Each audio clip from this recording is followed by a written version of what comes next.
Maleaki pasal 3 ayat 1-5. Lihat, aku menyuruh utusanku supaya ia mempersiapkan jalan di hadapanku. Dengan mendadak Tuhan yang kamu cari itu akan masuk ke bait-Nya.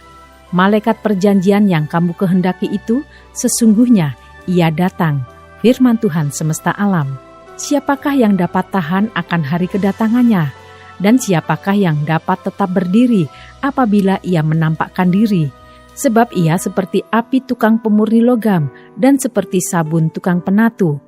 Ia akan duduk seperti orang yang memurnikan dan mentahirkan perak, dan ia mentahirkan orang Lewi, menyucikan mereka seperti emas dan seperti perak, supaya mereka menjadi orang-orang yang mempersembahkan korban yang benar kepada Tuhan. Maka persembahan Yehuda dan Yerusalem akan menyenangkan hati Tuhan seperti pada hari-hari dahulu kala dan seperti tahun-tahun yang sudah-sudah. Aku akan mendekati kamu untuk menghakimi dan akan segera menjadi saksi terhadap tukang-tukang sihir, orang-orang berzinah dan orang-orang yang bersumpah dusta, dan terhadap orang-orang yang menindas orang upahan, janda dan anak piatu, dan yang mendesak ke samping orang asing, dengan tidak takut kepadaku, firman Tuhan semesta alam.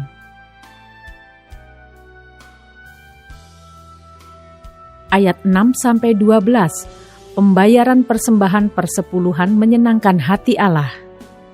Bahwasanya aku, Tuhan, tidak berubah, dan kamu, Bani Yakub, tidak akan lenyap. Sejak zaman nenek moyangmu, kamu telah menyimpang dari ketetapanku dan tidak memeliharanya. Kembalilah kepadaku, maka aku akan kembali kepadamu, firman Tuhan semesta alam. Tetapi kamu berkata, dengan cara bagaimanakah kami harus kembali? Bolehkah manusia menipu Allah? Namun kamu menipu aku. Tetapi kamu berkata, dengan cara bagaimanakah kami menipu engkau? Mengenai persembahan persepuluhan dan persembahan khusus, kamu telah kena kutuk, tetapi kamu masih menipu aku. Ya, kamu seluruh bangsa. Bawalah seluruh persembahan persepuluhan itu ke dalam rumah perbendaharaan, supaya ada persediaan makanan di rumahku, dan ujilah aku, firman Tuhan semesta alam. Apakah aku tidak membukakan bagimu tingkap-tingkap langit dan mencurahkan berkat kepadamu sampai berkelimpahan?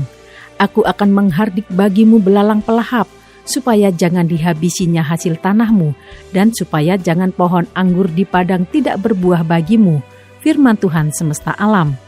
Maka segala bangsa akan menyebut kamu berbahagia, sebab kamu ini akan menjadi negeri kesukaan, firman Tuhan semesta alam.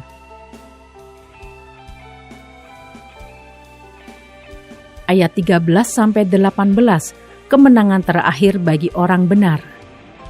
Bicaramu kurang ajar tentang aku, firman Tuhan, tetapi kamu berkata, apakah kami bicarakan di antara kami tentang engkau? Kamu berkata, adalah sia-sia beribadah kepada Allah. Apakah untungnya kita memelihara apa yang harus dilakukan terhadapnya dan berjalan dengan pakaian berkabung di hadapan Tuhan semesta alam? Oleh sebab itu, kita ini menyebut berbahagia orang-orang yang gegabah. Bukan saja mujur orang-orang yang berbuat fasik itu, tetapi dengan mencobai Allah pun mereka luput juga. Beginilah berbicara satu sama lain orang-orang yang takut akan Tuhan. Tuhan memperhatikan dan mendengarnya. Sebuah kitab peringatan ditulis di hadapannya bagi orang-orang yang takut akan Tuhan dan bagi orang-orang yang menghormati namanya. Mereka akan menjadi milik kesayanganku sendiri, firman Tuhan semesta alam. Pada hari yang kusiapkan, aku akan mengasihani mereka sama seperti seseorang menyayangi anaknya yang melayani dia.